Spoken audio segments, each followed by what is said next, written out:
This is an island surrounded by water, big water, ocean water. Trust me, I'm like a smart person. I'm very consistent. I'm a very stable genius. I had the best words. Tolerated. I know words. Mike Pounds. I hope they now go and take a look at the oranges of the investigation. But there's no better word than stupid.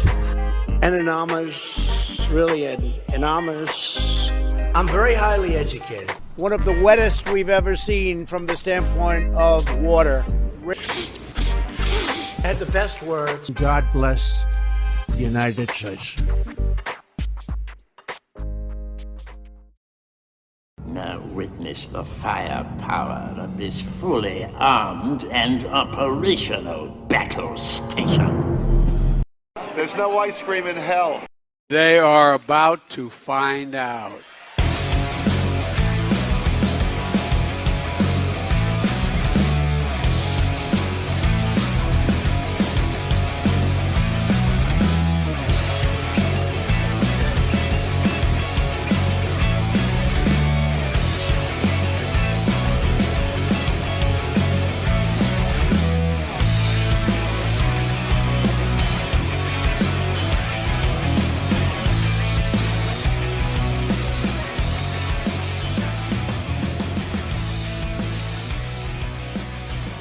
Around the nation, Waldorf Nation. What's up, everybody? Welcome to the show. Got a fun show planned for you all today. We have the response to Donald Trump's announcement. Real fun. We have, of course, video of how some of the MAGA movement, we assume, are taking the announcement of Donald Trump and the fight between Donald Trump and Ron DeSantis. Interesting. Fun times. We have, of course, some good news. We also have some a study that looked into whether or not COVID denialism had an impact in the midterms. Fun. As usual, fun. And then, of course, we have Republicans doing what Republicans do in Ohio that are trying to, of course, ban transgender people from the face of the earth. So congratulations on that one. Trying to really focus on the important issues, Ohio Republicans. And we have somebody that's fighting back. So fantastic. All right. So with that, please like and share the stream. And let's dive into the fun stories. You're gonna enjoy this, I'm sure.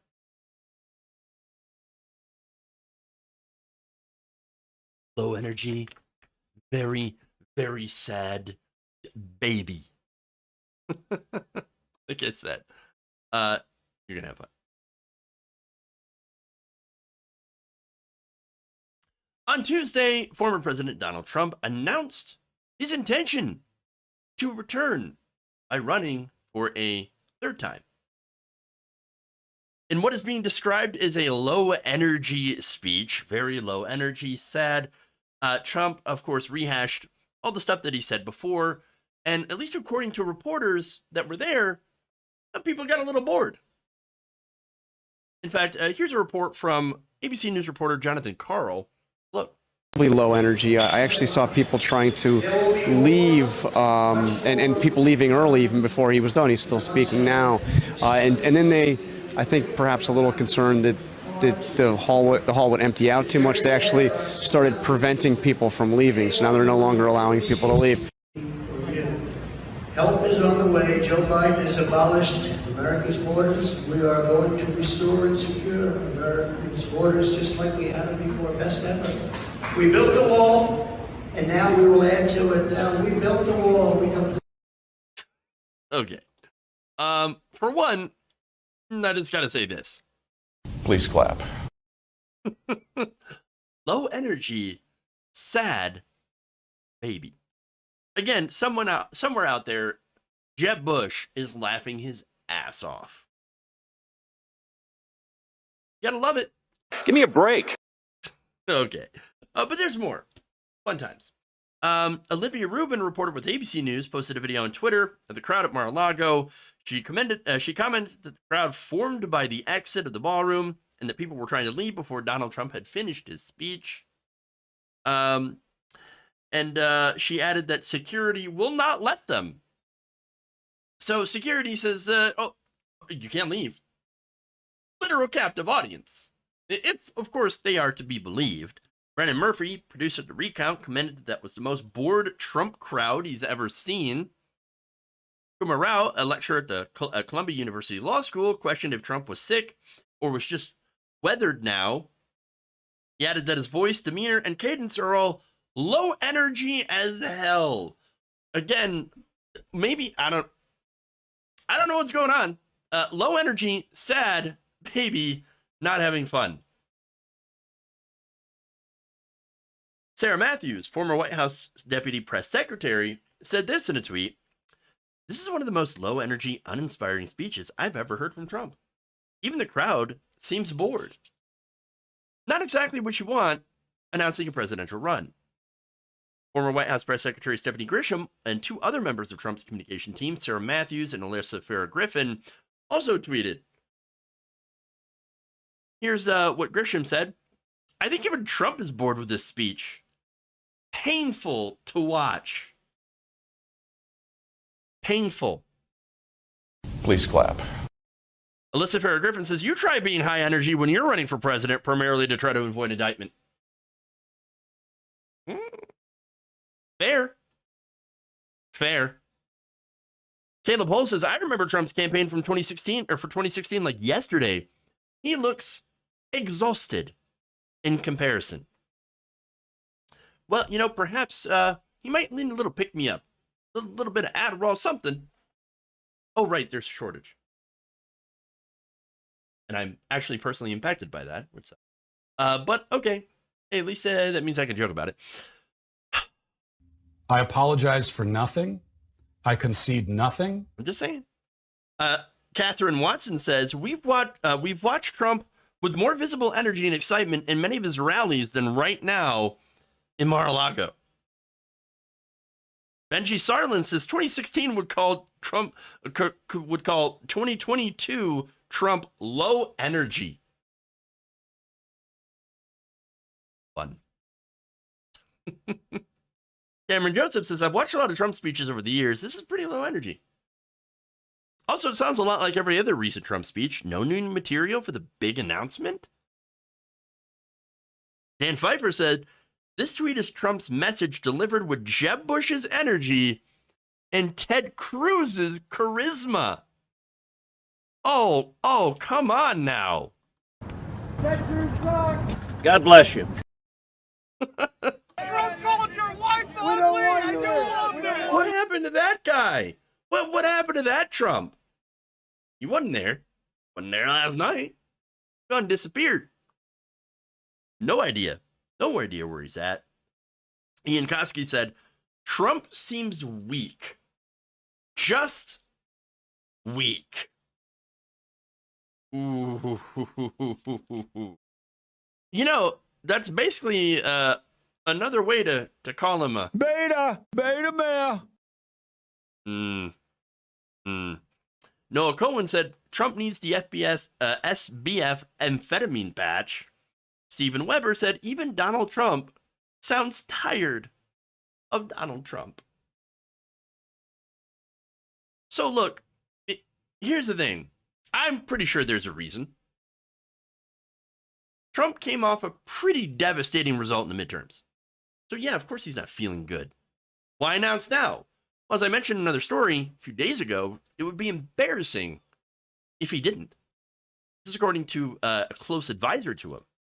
Now, the other thing, of course, is that you could tell that it's scripted remarks. Donald Trump is most Donald Trump when he's off, speaking off the cuff. When he's reading a teleprompter, he's boring. Very low energy, very sad, and you can usually tell. That said, the response to the speech wasn't quite that bad. Now, here is a couple of positive statements. Michael Bender, a reporter for the New York Times, interesting enough, posted on Twitter that Trump had his crowd's attention for the entirety of the 63-minute speech, which, by the way, was not supposed to be 60 minutes long, but again, it's Donald Trump. You can't really stop him. He noted in his tweet that there were some murmurs of side conversations taking place in the back of the room, but said overall most people were cheering and chanting. Few, if anyone, left early, Bender said. Well, again, if security is preventing you from leaving, then yeah, you're not really going to have that many people leave the building if they're not allowed. But then again, you also had the response from Fox News hosts Sean Hannity, as well as Pete Hegseth and contributor Mike Huckabee, who actually believed that Donald Trump's speech was, well, brilliant. Get a load of this. It's a forward-looking speech that recognizes the disaster of the last 2 years. He said, as president, I delivered for you where other presidents have not. This looks like Trump in as good a form as you've ever seen him, sticking to the issues that matter to his voters, making the case to Republican primary voters that he's the guy to continue to be the standard bearer as the original that remade the party. Sean, the construct of the speech is pitch perfect. If he keeps on like this tonight, he is unbeatable in 2024. Nobody can touch him. Not a Republican, not a Democrat. He's looking forward. I'm telling you, this was an absolutely brilliant speech, the best I've heard him give in a long time. And he stays on this message. I agree with Pete. He stays and keeps it between the ditches. And this focus, he's unbeatable. Talking about kissing ass, we have Lindsey Graham. He tweeted that Trump would be hard to beat if he continues his tone. Quote, his speech tonight, contrasting his policies and results against the Biden administration, charts a winning path for him in the primaries and general election. So look, this is a situation where I have to admit, I'm not sure who to believe anymore, okay? I got to check my bubble. Because, of course, we all live in bubbles, obviously. And so media definitely does inform your, perspective. So, look, I thought the speech itself was, yes, boring. Donald Trump was not, definitely up to form. Because he wasn't entertaining, he wasn't funny. And I got to note, too, that the people inside do not look like the average member of Donald Trump's core constituency. It looks like a room full of stuffy donors. And also, I got to note that a lot of the people calling it low energy are people who generally do not like Donald Trump. However, that said, you do have MAGA influencers. So let me give that other perspective here. Nick Fuentes, who's a white nationalist, very pro-Trump, took to Telegram to call the speech a quote-unquote epic fail, while taking issue with there being zero mention of voter fraud or big tech censorship. Another January 6th organizer, Ali Alexander, said Trump appeared tired. Milo Yiannopoulos said, I wanted a gold elevator. Yay, 2024, meaning Kanye. Not surprising that he would like, Kanye. Human Events publisher Will Chamberlain added this. He sounds old. A conservative blogger for the right-wing website Red State wrote this. Low energy, played out talking points. We've heard the speech a dozen times. So look, I'm curious to know how the average MAGA guy responded to it. And look, hey, you're in the audience. I know you are. How did you like the speech? Do you think Trump is on form? Do you agree with Mike Huckabee? Do you agree with Fox News? And I'm actually asking, because I'm trying to see outside my bubble here. Was it inspiring? Are you inspired to vote for Trump? Did you think it was the most epic speech ever? Like, please, I need to know. I need to know, what is MAGA thinking? What are you thinking? Because I find it very interesting. And look, the other thing that, the other reason I actually want to know this as well is because, look, there's a civil war in the Republican Party. It's the establishment media, it's Republican leadership, it's the Murdoch press versus Donald Trump and some big portion of the base. That's why right now the voices of the base seem to be very underrepresented, unless of course you count people like Milo Yiannopoulos and Nick Fuentes. So I'm very, very curious about this. And by the way, another thing, Cenk Uygur brings up an interesting take, right? And look, he's getting a lot of pushback for this, but I think he brings up an interesting question. He said, I don't agree with the rest of the press. I thought Trump's speech was pretty good. Not the fact that he likes it, but just tonally.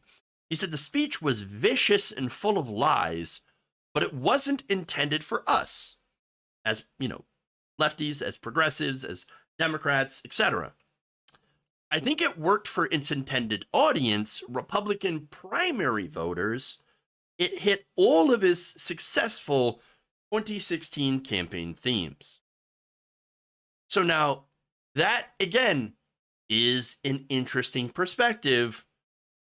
And I'm wondering, is he right? Because I'm not MAGA.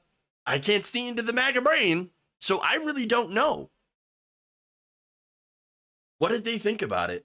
Because ultimately, this contest is not going to come down to, the Rupert Murdoch. It's not going to come down to Fox News personalities. It's not going to come down to Ali Alexander. It's going to come down to the voters. It's going to come down to Republican primary voters. We're not talking about the general election here. We're talking about Republicans in a Republican primary. Are they still with Trump? That's what we all need to know. And so we're going to see whether or not this is the case. So, all right. Anyway,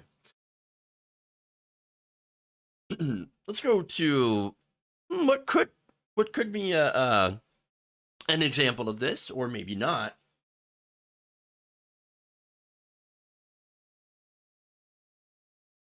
USA!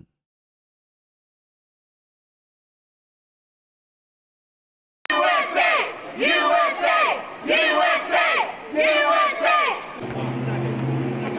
This is very disrespectful in the Arab states. Ron has gotten too big for his britches. He's out. He has plenty of time to gain wisdom. Trump or death. Let him stay in Florida for a while. Remember when they did the Saddam Hussein statue came down? That's right, yeah. Remember when the Saddam statue came down? Hey. He's like, my father used to say to me, he used to say, son, I brought you into this world, I can take you out. Everything this We're taking him out. Everything he's got, he goes to Trump. It's Trump or death. Trump or death. What you saw there, of course, was a group of pro-Trump protesters stomping on an image of Florida Governor Ron DeSantis. This happens just hours before the former president made his very, very big announcement at Mar-a-Lago on Tuesday, announcing that he's going to run for president, of course. Video was tweeted out by Scootercaster New York and credited to Kevin R.C. Wilson of Freedom NTV. And so I just got to say, Trump or death? Is there no other better options? I mean, seriously. Like, what? Fascinating. Really fascinating. Hey, tell me it's a cult without telling me it's a cult. Okay? But anyway, this seems to be a warning for DeSantis, who is considered to be Donald Trump's, of course, rival, even though Ron DeSantis hasn't declared his intention to seek the presidency. And look, I know personally, I believe that Ron DeSantis is under a ton of pressure now because, again, you've got all of the establishment, you've got GOP mega donors that are going over to Ron DeSantis. You have the media that's propping up Ron DeSantis, saying, that he is the future, the leader of the party.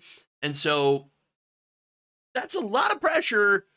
And if Ron DeSantis ever does want to become president, which I'm sure he's got aspirations to be, well, he's got to take this is only his chance. This is only chance. if he doesn't do this, he will be forever considered a coward, and no one will support him. So there's that.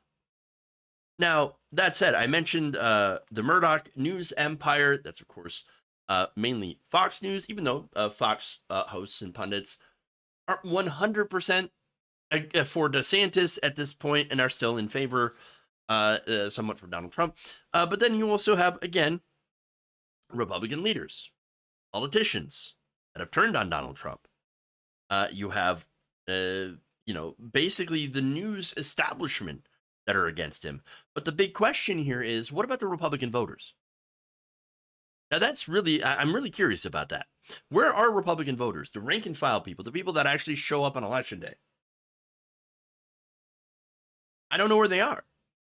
And that's why the fight is interesting. It's fascinating. I mean, it's very obvious that the establishment media, CBS, ABC, NBC, etc., they don't want Trump. Well, of course. Establishment media despises Trump, as does now Republican media. And and that's because of the donors, as I said before. Donors like stability, okay? And so, look, when you try to overthrow the election and then cast out in all the elections and try to actually, have a fascist coup and do a fascist government, well, that's not so good for business. Again, the market's business like stability, and they've said, no, we do not want Donald Trump again. We're done. Now, speaking of Murdoch, the New York Post has been slamming Donald Trump in headlines. In fact, I want to show you one of the newest one that's very brutal. Take a look. No, don't look at the middle. Look all the way down at the bottom. Florida man makes announcement. Page 26.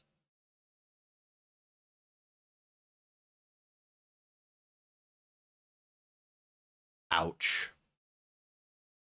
That is brutal. Wow. Okay. So, look. That said, there's a lot of money that's going to be spent against Donald Trump, of course. But let's not forget, Donald Trump has money as well. One of his super PACs has about $95 million that they were supposed to spend, by the way, on Republican candidates during the midterms. They did not. And look, that super PAC can launch ads. Now, by the way, he is not able to personally control it now that he has filed paperwork to run. But that's okay. He's got his own personal assets as well. I don't know if he's going to use them, but he does. He can raise money from his base, or at least some members of his base. And, of course, he's shown that he's willing to spend money on revenge.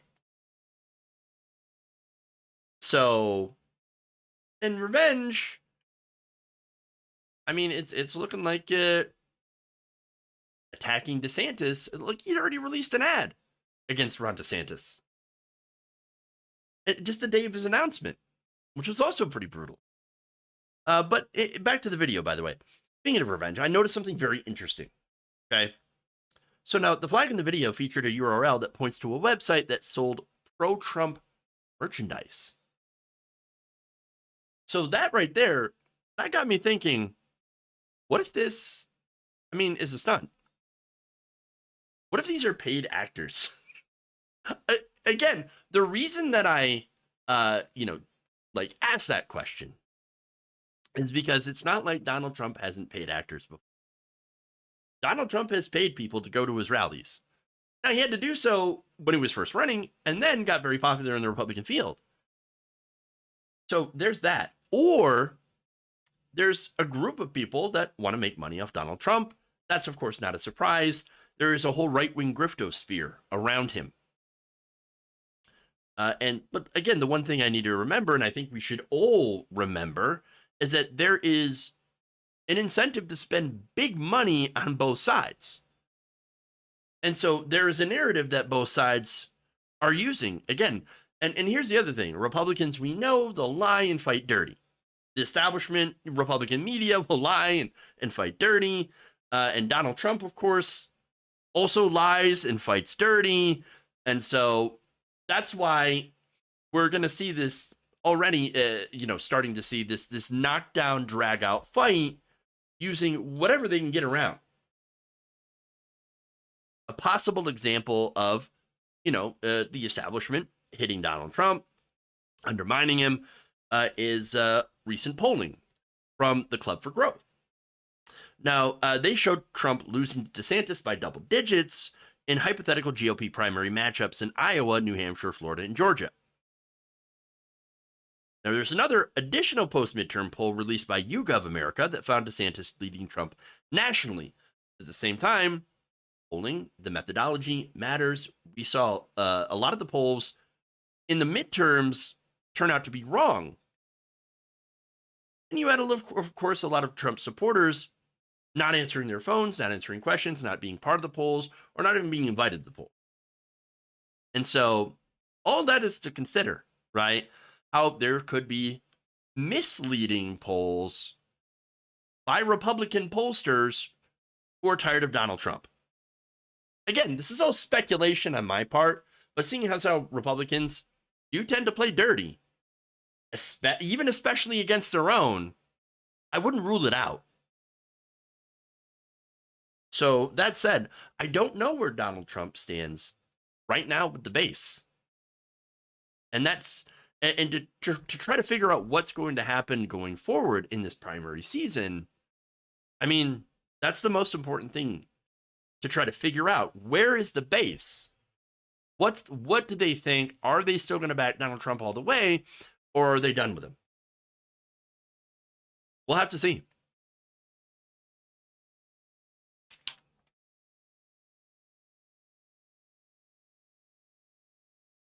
I may have partly an answer as well.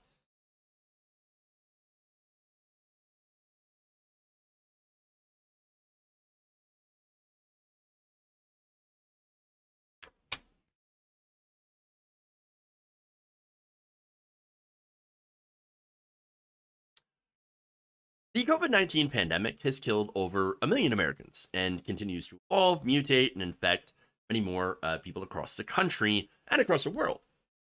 It's still here. COVID's still an issue. Vaccines are, of course, still the best defense against serious illness and death.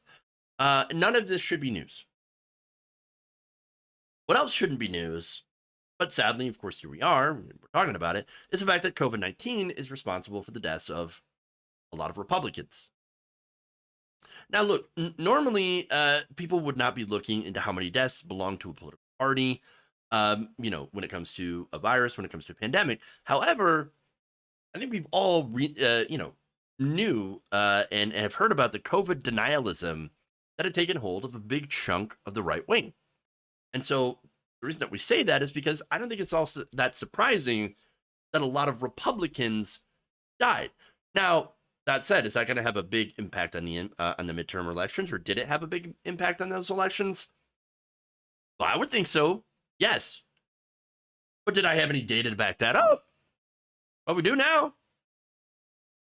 According to a study from the National Bureau of Economic Research titled Excess Death Rates for Republicans and Democrats during the COVID-19 pandemic, which used voter registration, death records, among other things, researchers found that twice as many Republicans had died from COVID-19 than their Democratic counterparts.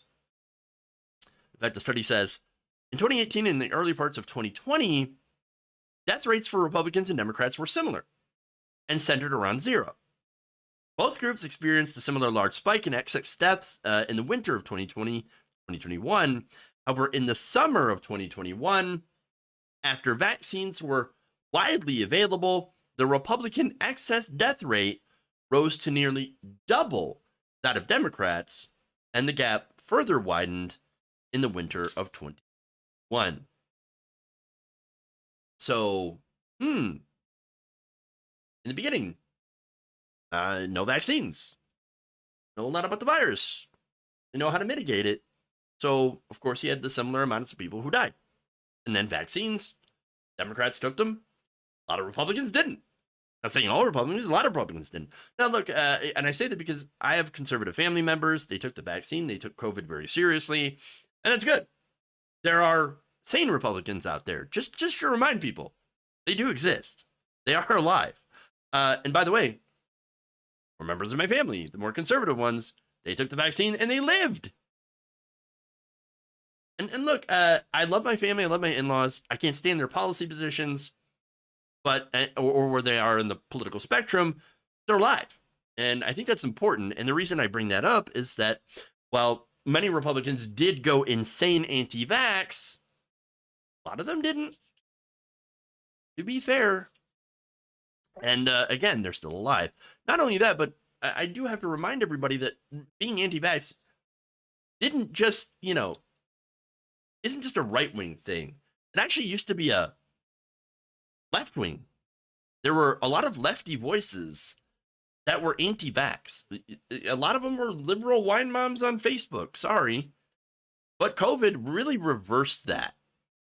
And now the most vocal anti-vax voices were Republicans and, Republican politicians and a lot of conservative news outlets.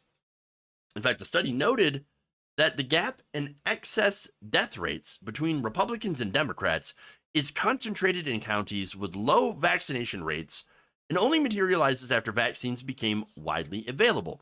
The question, of course, asked is, all right, well, how did this affect the midterms?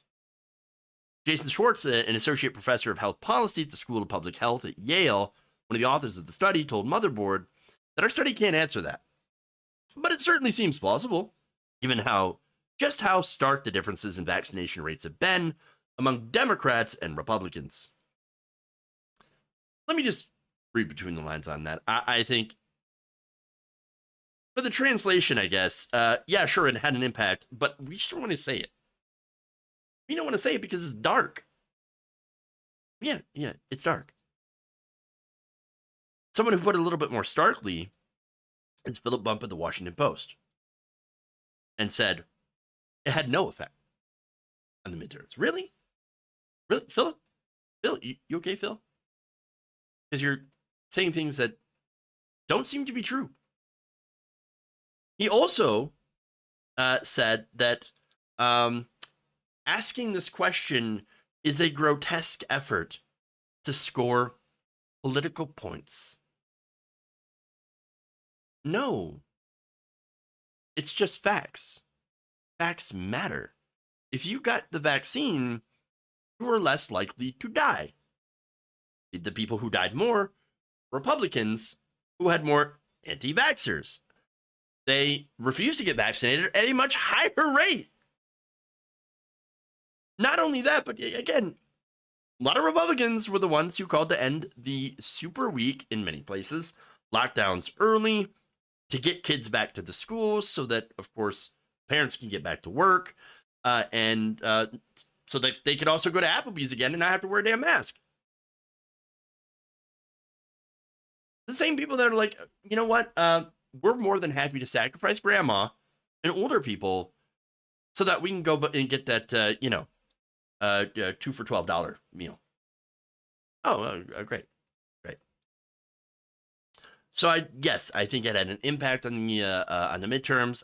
How big of it? I can't quantify that because we don't have the data, but I definitely think it impacted turnout because you can't exactly turn out if you're dead.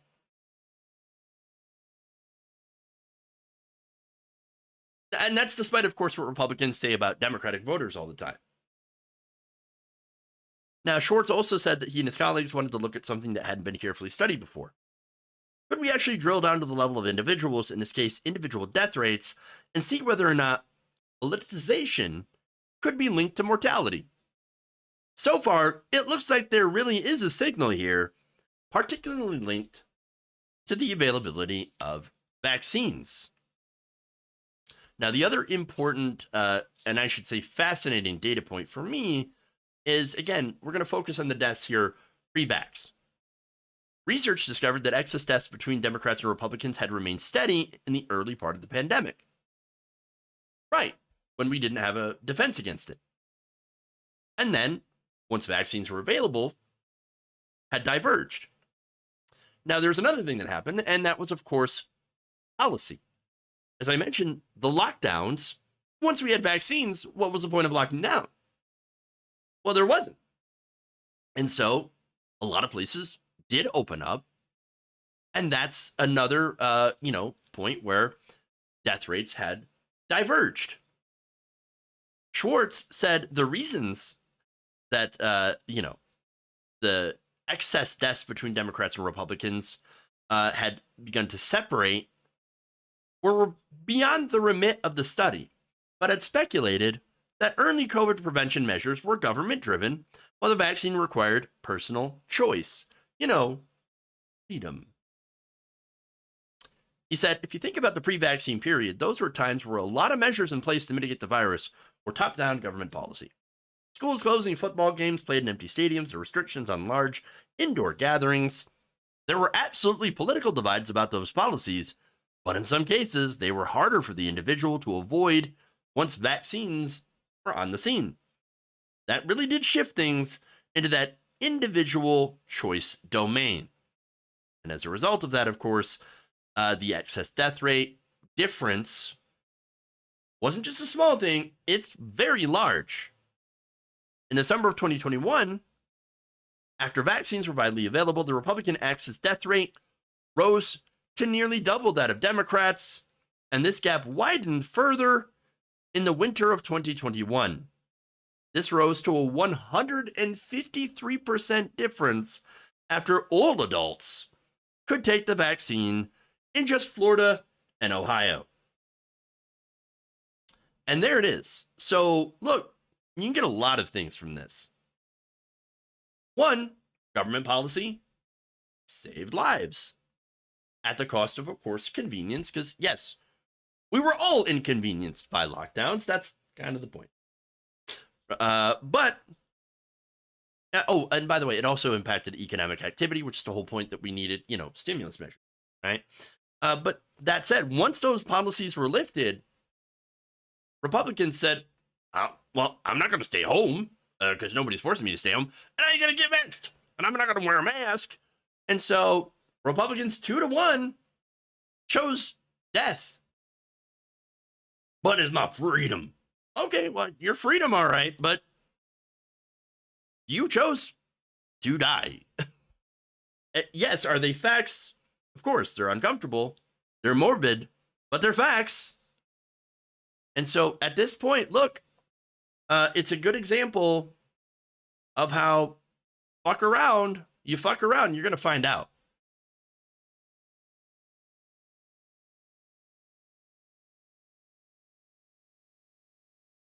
That's what it is. What are you going to do? Okay. Oh, hey, KF Logan 1875. Thank you for the raid on Twitch. 56 viewers. Appreciate that. Welcome, Raiders. And thank you, Kevin. All right. We were just talking about how COVID, might have had an impact in the midterms because all these Republicans having to die at a rate of 2-1 compared to Democrats. So yeah, that is messed up. All right. Let's go to a positive story for once. I know it's odd to hear, isn't it? What is this? You should have positive news today. All right. A contested seat in the New Hampshire House of Representatives had flipped from Republican to Democrat after a recount. So now the race for the Hillsborough County House District 16 seat in Manchester saw Democrat Maxine Mosley defeat her Republican opponent Larry Gagne by a single vote. Holy crap.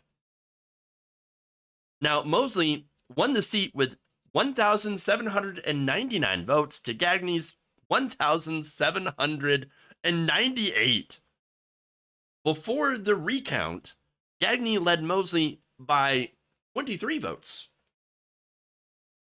Now, Adam Sexton, the political director for Manchester news outlet WMUR, had given some updates. And here's what he said on Twitter. Shocker in Manchester's Ward 6 New Hampshire House of Representatives race. After she congratulated Gagne, there was still counting left, and it turns out Maxine Mosley won by a single vote, a flip for Democrats, he wrote on Monday. Nathaniel Rakich, a senior election analyst at 538, also commented on the turnaround. Wow, Democrats erased a 23-vote deficit in a recount to win this New Hampshire House seat by 1 vote. They need to do the same in 3 more seats to win a majority, but wow. So, look, the reason I bring you this story is to show you that every vote matters. Now, there's another lesson here, and it's, again, it goes to the theme of sanity and how sanity has begun to return. Look, Gagne, who was again a Republican, said he was surprised with the result, according to a report from local news outlet Manchester Inklink. He said, it's very unusual, especially in Manchester with the machines that we have, to make up 24 votes. We were winning by 23. I don't know what happened. Oh no. Oh no. Wait, I read that and I thought, here we go. Gonna go with the voter fraud again. Oh no. We've got dumps. Dumps. Big, massive dumps. No, that's actually not what happened. What? Speaking to Newsweek, Mosley explained what her first thoughts were when she heard the news. Remember, that's she was behind. She thought she had lost the election. She was getting ready to congratulate her opponent. And then the recount was like, oh, by the way, looks like you won. She said, I was surely overwhelmed by the result of the recount. A swing of more than 9 votes is rare in New Hampshire, so this result is historic. Directly following the recount, Mr. Gagne did approach me, and we shook hands as he congratulated me. He did tell me that he would not be requesting a challenge to the outcome. I'll be damned. She also said he was very gracious. We've always had a cordial relationship over many years. I appreciate his service community. Look at that. You have a Republican that respected the results of the election. And I know, look, of course it's happened all over the country, with even Doug Mastriano, finally, and RJ Majewski. Election deniers were like, okay, fine. We concede, we didn't win. But this was just like, oh, wow, I was winning. It turns out they did a recount, and I got extra votes. That sucks for me. But hey, that's the result. That's the result. Congratulations. Now, Mosley did add, though, that she would expect the Republican Party to challenge the outcome of the state, even though Gagne indicated that he would not. And if a challenge is filed, it would be heard by the Election Commission on November 28th. And there's no additional news on that if that's happening. But she added this. I would say that, strongly say that this race clearly affirms that each and every vote does count and that our obligation to vote is foundational for our democracy. So, as I said, it's encouraging. It shows you how some of these elections really do come down to the wire. It was so close. Again, I wouldn't be surprised if the Republican had taken the election. Again, Mosley was expected to lose. She was expecting to lose. She expected to concede. She actually won. And surprise, surprise, the Republican opponent actually respected the results. I can't tell you how uplifting this is to hear. And I know you might be like, well, so what? What, right? No, you don't understand. After 2+ years of hearing Trump insanity over, the dumps, okay? They call them dumps. Big, massive dumps. The ballot dumps and mules and all of this insanity. And hearing from constant election deniers, the Laura Logans of the world, the Laura Loomers of the world. Voter fraud, it's voter fraud, it's everywhere, it's voter fraud. Voter fraud. Is there voter fraud in the room with you right now? To hear a Republican that isn't screaming about voter fraud, it's refreshing. It actually kind of like gives me hope. It gives me faith in humanity. Once again, just a little bit. It makes me think, in some places at least, sanity has returned. I mean, and look, again, sanity is pretty relative these days. We are still talking about Republicans, okay? And their positions, of course, are fairly abhorrent. But you still have Republicans out there with, again, I disagree with them about policy positions and all that is, cultural and economic. But at least there are some out there that are not trying to undermine our system of government by claiming non-existent voter fraud. With no evidence, by the way, just with a close election. It is a low bar, but god damn it, I'm going to take it. After all the shit that we've seen, I'll take it.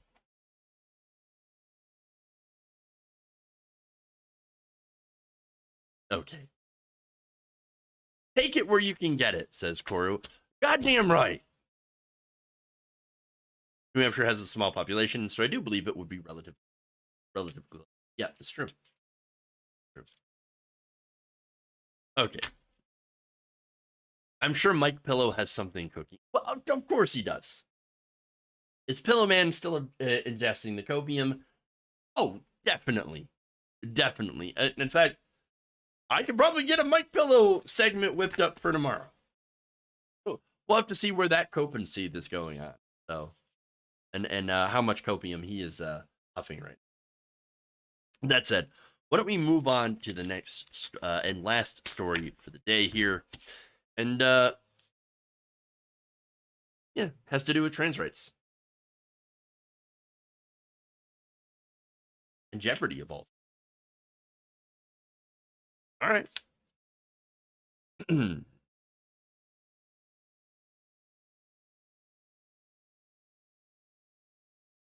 openly transgender Jeopardy champion named Amy Schneider is actually planning to use her public platform to testify in the Ohio State Legislature against a bill that would prohibit transgender youth from receiving any sort of gender-affirming care. So now here's her statement. Hi, so I have lots to say about tonight's game, but unfortunately a bigger priority has intervened. A childhood friend told me about Ohio SB 454, which would have devastating consequences for trans kids. And I'm flying to Columbus in the morning to do what I can to fight it.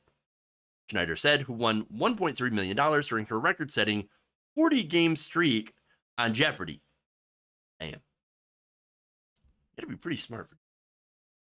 Anyway, she says, I'd rather be writing about Jeopardy, but if this bill passes, trans children in Ohio will be denied gender-affirming medical care, and that is terrifying.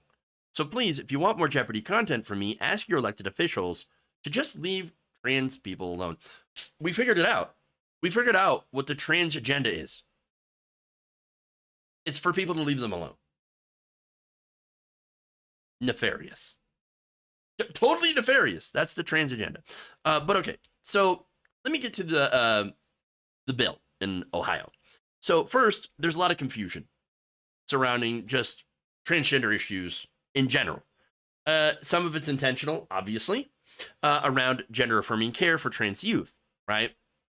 Now, let me tell you what that is. It mainly refers to social transitioning. Like, for example, addressing as the gender you identify with, presenting as your gender identify with, right? As well as being able to change your name and have be addressed by the proper pronouns, etc. Again, that generally applies to younger kids. For teens, well, there are drugs that delay puberty. There's hormone therapy, which can begin generally around the age of 14. There are certain surgeries that can be done around the age of 15 to 17. Now, I know people freak out about that, but understand that access to those surgeries is pretty limited. How so? Well, according to the World Professional Association on Transgender Health, a lot of the different factors are involved in the access to those surgeries and treatments to ensure that teenagers do not make the wrong decision for them.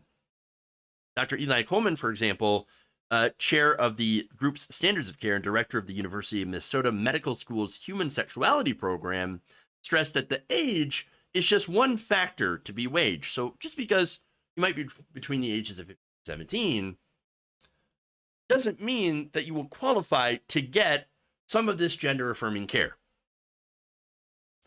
He said, emotional maturity, parental consent, longstanding gender discomfort, and a careful psychological evaluation are among other factors going to determine whether or not you would be approved to get some of this surgery, which generally, I think at most, some of the facial feminization surgeries and, of course, having to do with top surgery. Certainly, he says, there are adolescents that do not have the emotional or cognitive maturity to make an informed decision. That is why we recommend a careful, multidisciplinary assessment. So now, that's one of the issues here, by the way, that surrounds the entire conversation. Just the fact that facts are not getting out there. And it's been replaced by hyperbole. For example, if you listen to people like Matt Walsh, which, by the way, you shouldn't, idiot, lives of TikTok, etc., you think that toddlers are just strolling up into the doctor's office by themselves and getting shot up full of estrogen or getting their genitals removed. That's not what's happening. It's not reality. It's insanely untrue and just insane. And it's there for, of course, a purpose. They say this for a reason, and that is to rile people up. In reality, there is a process. It's a large process which involves, in every step of the way, to actually transition, evaluations, parental consent. And so these are facts. That said, you have all sorts of, states like Ohio that are passing bills that are just preventing all of this from happening, any of this from happening. Ohio says we don't care about what the experts and parents of the children are actually saying.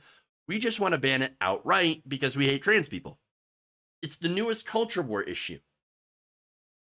HB 54, co-sponsored by State Representatives Gary Click and Diane Grendel, would prohibit transgender youth from accessing gender-affirming care in the state and bar educators from withholding information on a child's gender dysphoria from their parents. The bill also threatens to remove the licensure of physicians who provide gender-affirming care to transgender youth, as well as opening up those physicians to civil lawsuits.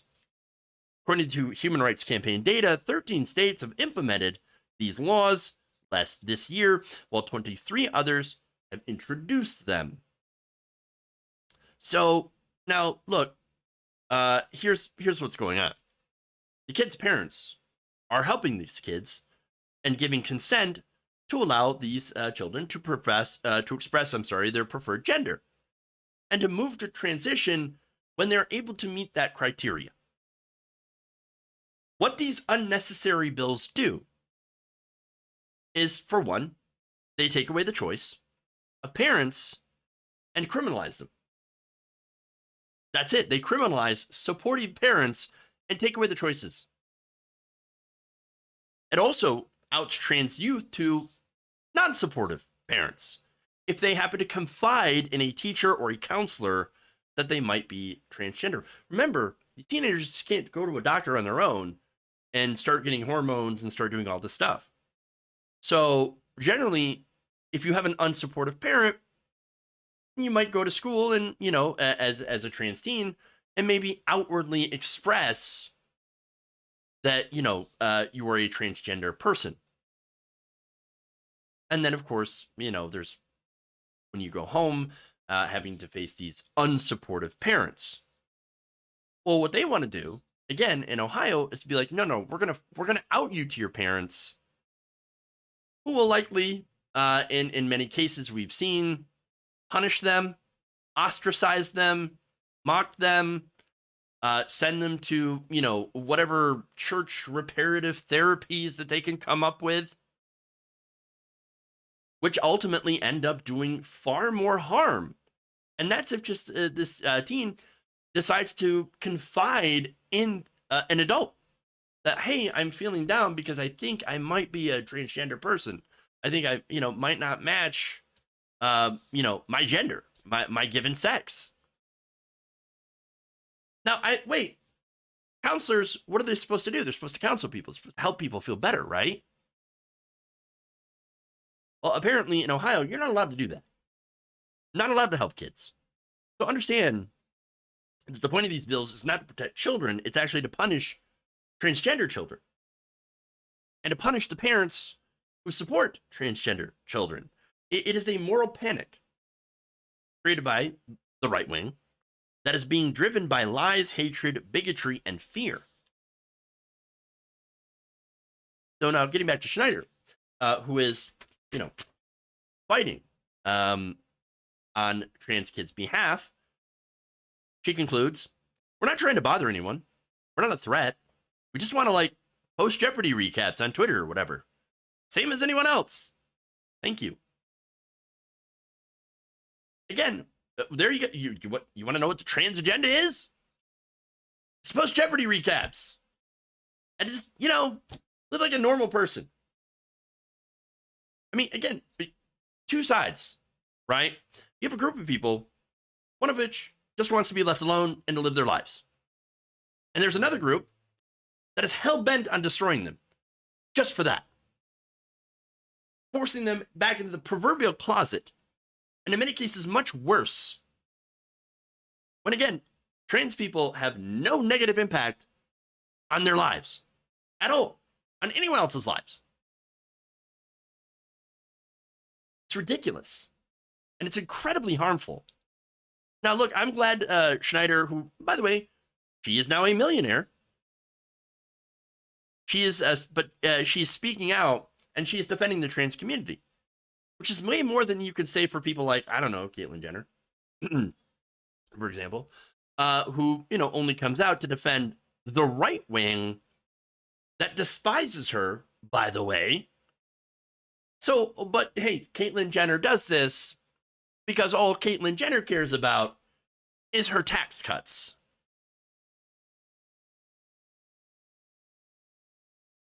So, it just shows you, what people do with their platforms, what they do when they come into money. It really shows you their character, who they are. And so Amy Schneider, wonderful person, wonderful character, and someone who is actually fighting to defend trans rights in her community. So I just want to, give her a huge, huge credit and a shout out for that. Okay. With that, that's all I got for today for the news. Oh, well, thank you for the very kind $5. Let me read your super chat here. Let's see. Get this off the screen first. Trump, none of you seem to understand. I'm not locked in here with you. You're locked in here with me. That's scary. Last person you really want to be locked in the room with, unless of course he still thinks We have to keep our country gay. well, I can get behind that. And then they say, "Is Donald Trump an intellectual?" Trust me, I'm like a smart person. Smart person. What are you gonna do? All right, so viewers, let's raid into the serfs on Twitch here. Facebook, thank you for tuning in. YouTube, as always, thank you. One more super chat, by the way. No, not super chat. Koru, thank you for gifting a tier 1 membership on YouTube. Appreciate that. And yeah, that's all. Thank you again, KF Logan, 1875 for the raid. Please like or follow our channel for more streams at 4 p.m. Eastern. That is daily. As far as everything else, thank you all. Love you. And remember, change begins with you. Good night, nation. See y'all back here tomorrow.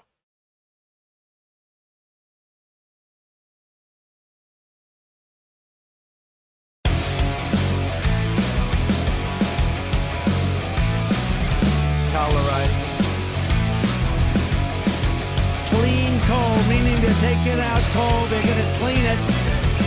People are flushing toilets 10 times, 15 times.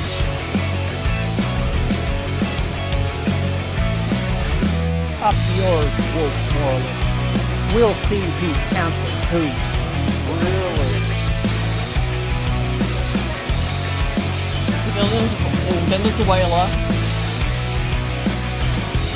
There's no ice cream in hell. The Republican Party's racist. Oh my God! He admitted it! You're kicking me out the door. You're kicking me out the door. Bitch, move it along.